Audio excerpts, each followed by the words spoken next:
Hello, I'm Layne Hartsell with the Korea IT Times, and I'm here with David Cobb of Redneck Gone Green, and also a political and environmental activist.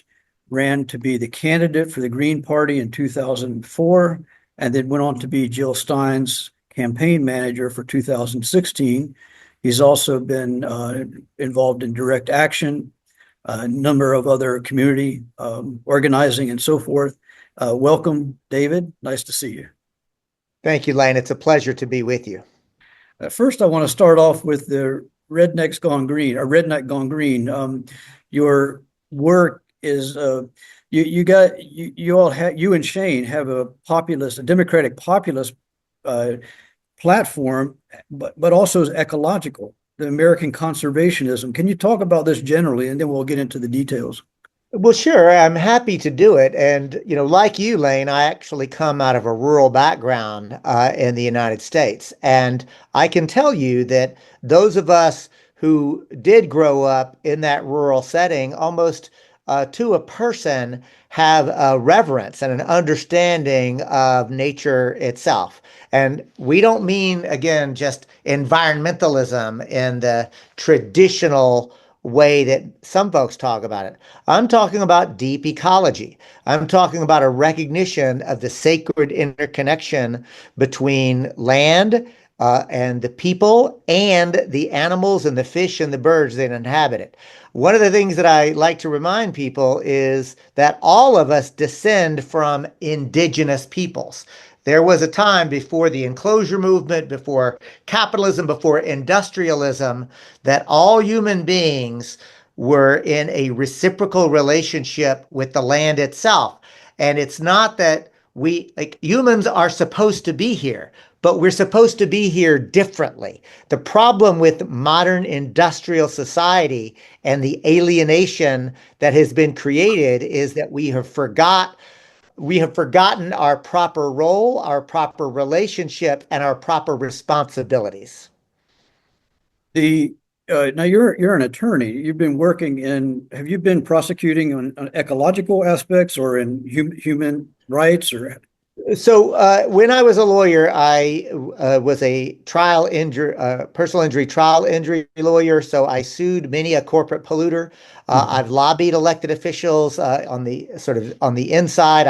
I have helped to write some statutory laws. I mean, I'm proud of the work that I've done with the California Public Banking Alliance, where we're trying to create democratic public money through a banking system. I advance things like universal basic income and legislation supporting community land trust and worker-owned cooperatives. So what I'm getting at is I have I have used all the tools available to engage in peaceful transformation of this system. So, yes, I've done statutory work. Yes, I've done litigation.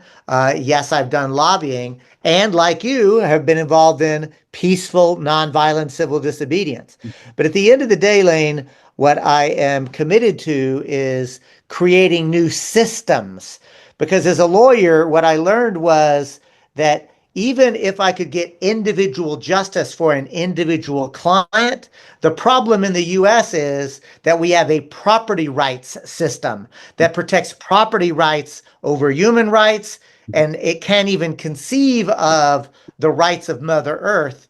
And so the problem is not individual bad actors. The problem is a system that is incentivizing death, destruction, exploitation, oppression, and extraction. And what we need is a return to a, a world system that is regenerative, that is reciprocal, and that is fundamentally peaceful. Yeah, when I hear you say that, Thomas Jefferson in the late 18th century, early 19th century was talking just similar to what you're saying with this commercial system. In fact, people look back and look at his writings, but these days it seems like to me that there's a kind of commercial state that has emerged. Call it an etat de emporium, a purely commercial state. Is that what you're talking about? That's exactly what I'm talking about, Elaine. And what I think is worth naming is that Thomas Jefferson, a slaveholder, Big Paul. plenty of Yeah. things to critique, and there is still this notion of the yeoman, Yes. the self-reliant person that is connected to land. Now, again, what I have a vision that goes deeper Sure. and goes back further, but I absolutely believe, the Thomas Jefferson, of course, famous as the author of the Declaration of Independence. I have this idea that what we need is a declaration of interdependence, a rejection of not only monarchy as a form of rule, but also corporate rule. Because since we're going here, I think it's worth pointing out that the American Revolution itself, in a very real way, was an uprising against unelected and unaccountable rule, not only of monarchs, but of the East India Company and the entire, the beginning of a kind of mercantilism Right. and the grievances and horrific actions again of both the monarchy and of the colonial powers and corporations of the day. Yeah, it seems like to me that when you had this kind of Venetian commercialism, early on there with, Jefferson and Franklin and those guys, these days it seems to be this kind of supra Venetian, like a plutocracy, not just an oligarchy, but a plutocracy. Yeah, so that's what I'm seeing. Yep, that's exactly right. And I appreciate that you have, even in this conversation in just a few minutes, have already sort of begun to talk about a kind of both conservationism, but also a populism Yeah. that is not a right wing version of it, but is in fact coming out of what I would call a leftist tradition, but it's still populist, right? Like the if for your viewers and listeners who may be familiar with the populist uprising in this country Mhm. of the 1880s, that's the tradition that I'm trying to revive. Ordinary folks who recognize that we make common ground with one another across race, across gender, across region, and recognize that it is that really what we have is a plutocracy, a very small predatory class that are extracting and oppressing from all of us, and they've gotten us fighting over some really kind of ridiculous things, in my opinion. Mhm. I've got plenty of folks that just to go there, are will end up wanting to have conversations around guns. And I'm like, look, I'm a gun owner myself, right? And Yes, uh, I think we should know how to use a gun. and here's the thing, Layne. I also though point out, I'm also not a fetishist around No, guns. Gun is no. like I'm from rural Texas. I mean, I kind of joke at age, I don't know, 10 or 11, they issue you a 410 shotgun, Yes, and me then too. but then they teach you how to use it. That's right. Uh, and it's a tool. But I'll tell you this, there are these nuts like who are fetishizing guns. Like I don't see them, buying thousands of dollars worth of shovels and rakes. You know what I'm Mhm. saying? Mhm. Like there's clearly something wrong with some of these Right. people who are fetishizing guns and gun ownership. I'm just pointing out that I'd rather have conversations that bring ordinary folk together in common purpose Mhm. to recognize that it is a small, unelected, and unaccountable Yeah. predatory class who are extracting and oppressing from all of us. I wanted to mention there that what's just happened with this recent election and with President Trump, how is it that people traded, this neoliberalism, globalism kind of thing that had quite a bit of pushback, like Seattle, for example, and so forth. They traded that for an ultra right wing globalism, and even They did. more And extreme version. So yeah, can you talk uh, about this? yeah, I did. And I'm so glad that you actually took us here. And so we can really, in my language, I'd say, let's break it down without dumbing it down.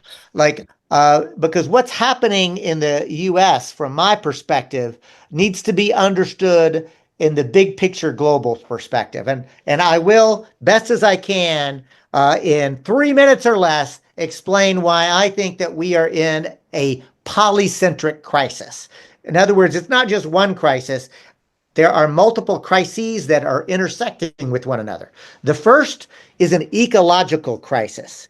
It's not coming, it's here, it has begun, and it is accelerating because the way we are doing our political economy, we are literally commodifying Mother Earth faster than she can replenish herself. Layne, that crisis is existential.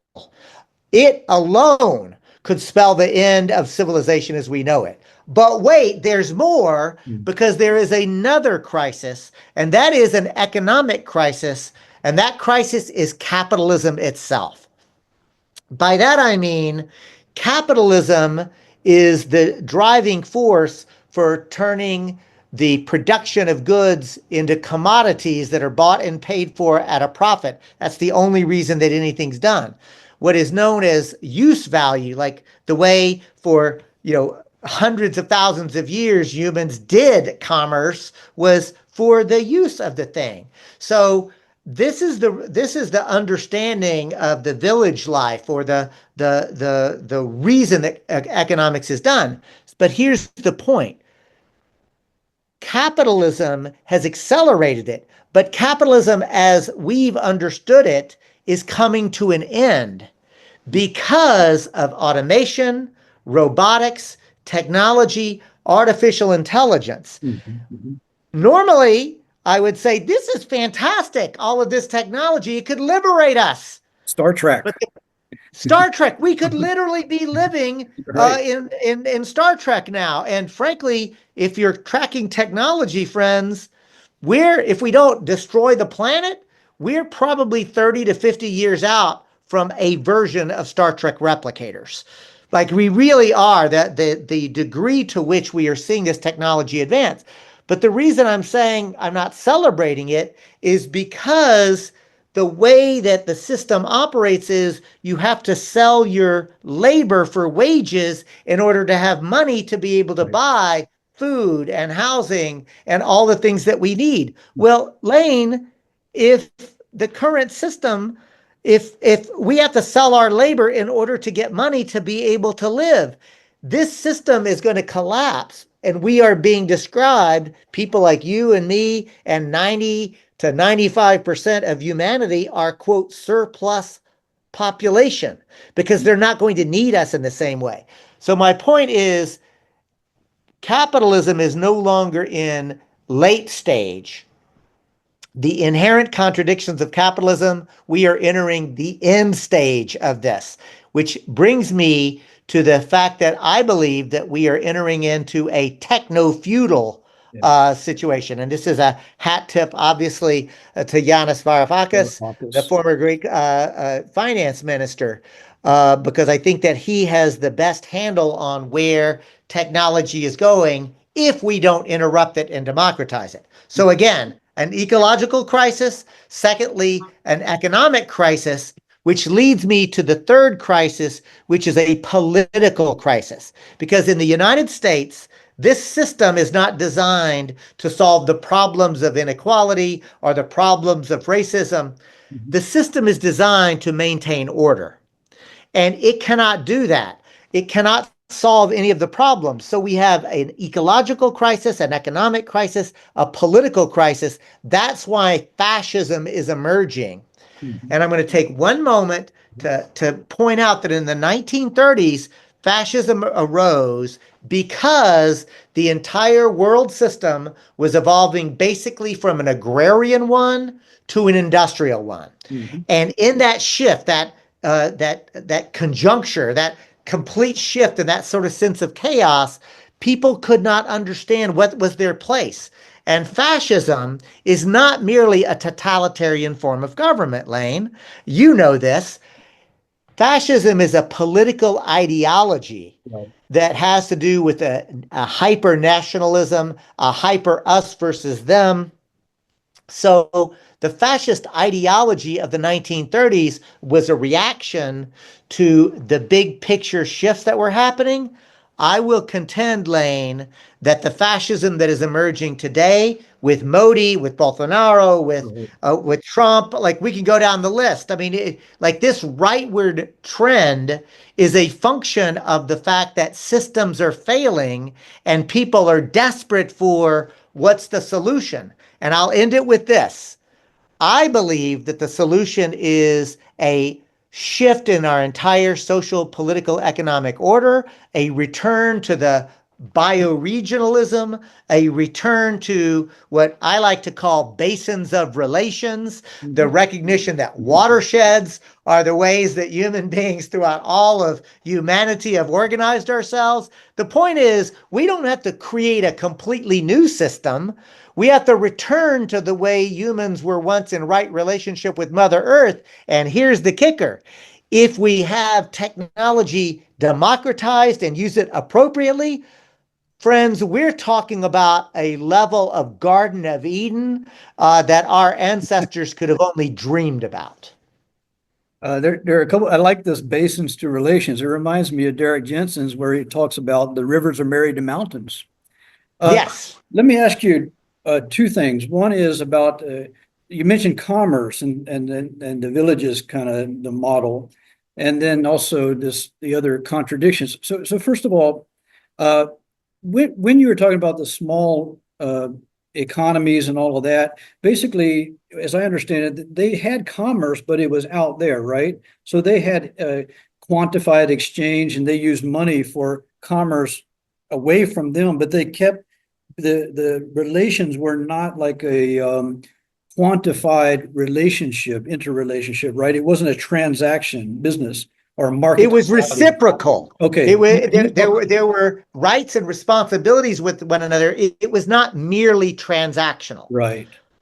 And this is the like I want you to imagine for a moment a form of exchange that takes out the usury of it, that understands that what we're trying to do is facilitate commerce and exchange so that we don't allow these kind of predatory practices and instead facilitate the kind of appropriate transactions.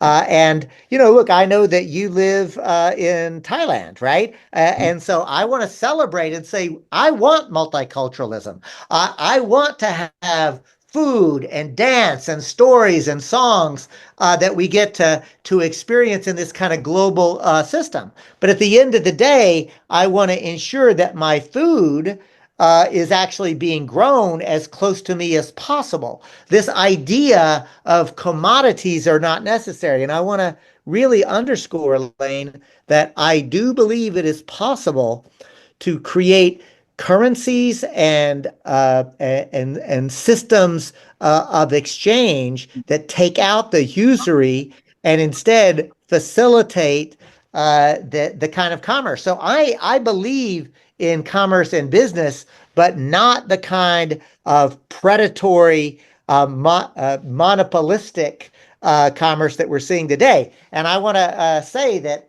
and I'll paraphrase it, but Adam Smith in The Wealth of Nations, which is often pointed to as the idea of markets uber alles, always said markets have to be properly regulated. In Right. fact, it was Adam Smith who said words to the effect of, never is it the case that the business class gathers, even for mirth and merriment, but the topic of conversation becomes a conspiracy against the worker.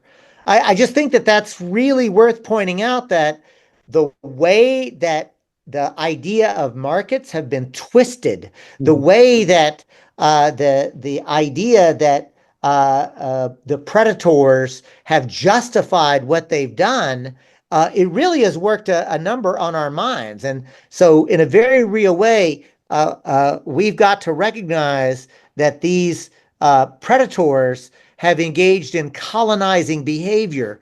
And of course, the global South has been subjected to that colonization. But I'll go deeper and say they've colonized our minds. Right. They've gotten us to think in a certain way and to think that only small incremental changes are even possible when what we need is a transformational approach and a return to the village life. You talk about you have to build and fight or something like this. Can you Yes, that's right. this is the populist platform, I think. That is exactly right. And let me say, so we've spent a lot of time talking about what the problems are, and I've hinted at the vision, right, of what it is. But let me just break it down for you. Uh, we believe that there is a simple 5-point program to create liberated zones anywhere on planet Earth. But in my case, I live in the United States, so we'll just talk about the example here. The first is to decommodify land. That is to say, get it out of the private commodity exchange and instead have it community owned, community managed, and stewarded properly. And then to move it into food production using agroforestry or agroecology principles. Some people call it food sovereignty. Some people call it indigenous food practices. But at the end of the day, this is all some people call it permaculture, but it's all the same basic idea of using the natural rhythms and systems to create surplus food for all of us. And I want to say to treat access to culturally appropriate food as a human right, not merely a commodity. The second thing is to have affordable housing that is available on that land so that we take housing itself out of the commodity market and treat housing and access to adequate housing as a human right. So the third thing that I want to put into the mix is a recognition and a need for businesses. But we advocate for worker-owned cooperative businesses so that the workers have the power themselves to make the determination of their own, to use their own labor, their own intellect, their own agency. It is, in fact, a much more liberating way and a more freedom-loving way to imagine how to be economic actors. The third thing that I want to bring into this is really to zero in on the idea of that Star Trek replicator. Imagine using community production centers where using 3D printers and cutting edge technology on laser precision cutters and cutting edge things, which are becoming, frankly, cheaper and cheaper over time. If we can create neighborhood production centers where those kind of things are being manufactured, Layne, we're talking about every yard a farm, every garage a factory. We're talking about very small return to village life, which allows us to move into that bioregionalism. So we won't need these outrageous 1,000-mile supply and value chains. We can create those supply and value chains much more locally. And then the last part is to create or to recognize that art and culture is infused in everything that we do. So that 5-point program that I've just described is how we can create peaceful, liberated zones. Mhm. And ultimately, those liberated zones would confederate to one another, just as the ecosystem of a river and the headwaters fall down, and then it feeds into creeks and then tributaries, Right. and then et cetera, right? Imagine that that's how we begin to create new supply and value chains. And in this country, I just want to point out, that's not hard to imagine because pre-colonization across this entire continent, the indigenous people who lived here already had those supply and value chains. That's right. The security structure that they had was democratic confederalism, like the Haudenosaunee, the Iroquois Confederation. That's what you're describing. That's And exactly right. And it does not surprise me, Layne, that you are familiar I'm from the with that Eastern model. Woodlands. I'm from the Eastern Woodlands. Yeah, Powhatan, perfect. yeah, the Algonquin Powhatan area. Yeah. So what you're talking about, The great Iroquois Confederacy was in fact the model of how the founders actually imagined a small democratic republic locally based would be operating. it's interesting that you say that because Ben Franklin, he wrote it. I mean, we're talking like central Ben Franklin, not some obscure thing. He admonished the colonies and he said, look, the Iroquois is actually a bad name, but the Haudenosaunee, which is the Yes. actual No, Confederates. thank you for the correction. I take No, it. I mean, I say it too, it's just so because people know the term, right? And the same thing I talk about Jefferson, but he was, into genocide and slavery and that kind of thing. But anyway, Franklin had said that we can't manage ourselves and our cities, but the Haudenosaunee already have it all worked out. Why don't we just copy them, right? Basically, that's what he was saying. Um, so the last question I had for you is this global or this planetary, let's call it planetary. I think that's a better term. The connections are happening. What did you Yes. see here on this?